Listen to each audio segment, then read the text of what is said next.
What's happening, everybody? Jeff Lightsy Jr. here with the Black Boss channel and Victory Formation. Be sure to hit the thumbs up button, like, share, subscribe, and the notification bell because we upload it every single day. And also follow us at VF Sports Show because we post content on there all the time. Now, the Dallas Cowboys has come out and been ranked for the umpteenth number in a row, the most valuable franchise in all of sports. The Dallas Cowboys came in worth a whopping $5.7 billion. Jerry Jones purchased the team back in 1989 for $150 million. And over the last 5 years, they have seen their net worth grow 43%. Now, the title of this video, I talked about how black people made Dallas, get the Cowboys got rich on black labor, right? And that's not just the Cowboys.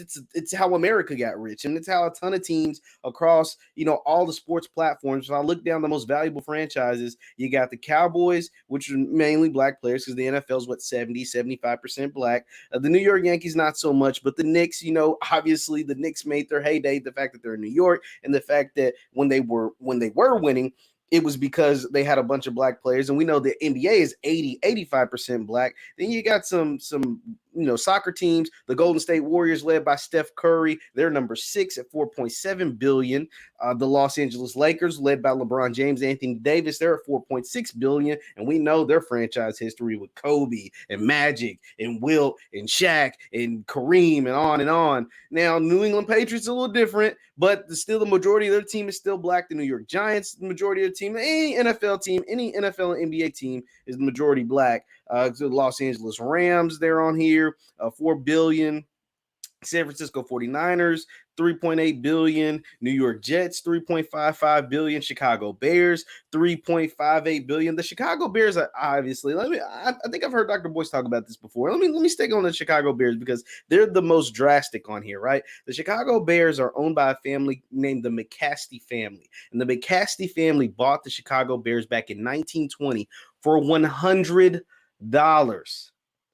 For $100. I'm going to repeat that. The Chicago Bears were purchased for $100 back in 1920, and 100 years later, they are worth $3.5 billion. Now, I'm saying all of that to say this. Those are Washington football team. We know they have a bunch of black players, and the Boston Red Sox round out the top 20. But I'm here, and right outside the top 20 and 21 are the Philadelphia Eagles, once again, a majority black team. Now, I'm saying all of this to say this. There is so much untapped potential in our community. We know as a people, we spend over $1 trillion every year on different things. And we've seen black people build up these white companies, whether it's the NFL, and I enjoy the NFL teams, the brand, the Shield, the NBA teams, and we've seen our money, our dollars, and our labor go into making these people super rich, whether it's the Jerry Joneses of the world, the Jeffrey Lurie's, the Buss families, the McCasty family, the Chicago Bears, or whoever. Pick your favorite sports team, sports league. But we don't seem to invest that same type of resources, revenue, and attitude and mindset towards our own stuff. And that's what makes it sad, right? Like I'm never going to be someone to criticize you or yours for supporting a football team, right? Or supporting a basketball team, whether it's in the NBA, the NFL, whatever. However you feel about the NFL, NBA, or whatever politically, that's up to you. I'm not one to tell you what you can and can't do, and I'll never tell you what you can and can't do.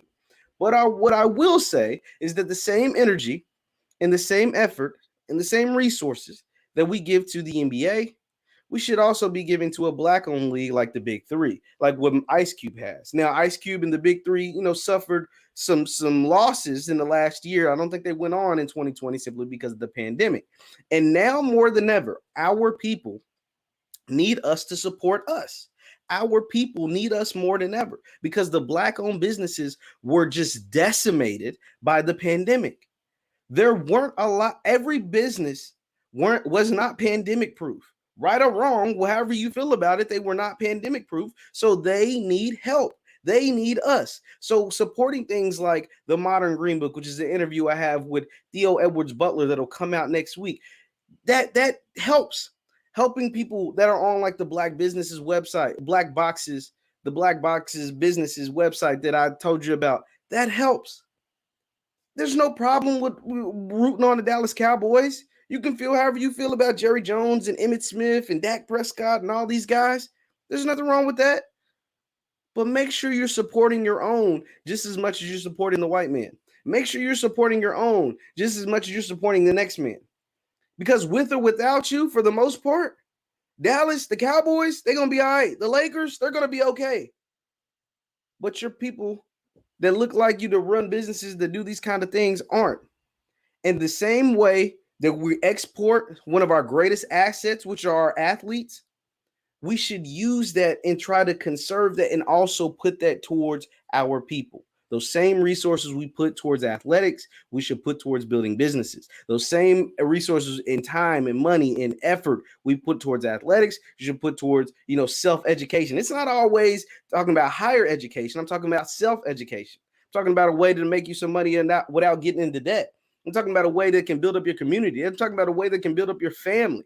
They can start break these generational curses that a lot of people say. So I know this is normally about sports. I normally talk about sports and victory formation. We're all about sports, but I see in those numbers with these teams, seeing those numbers associated with these men, seeing those numbers associated, knowing how those numbers were accumulated, how those dollars were accumulated off the back of black labor. I had to speak on it. So that's all I have to say today. Once again, I'm Jeff Lightsy. You're at the Black Boss Channel on Victory Formation. Thank you guys for tuning in. Hit the thumbs up button on your way out. I'll see you next time.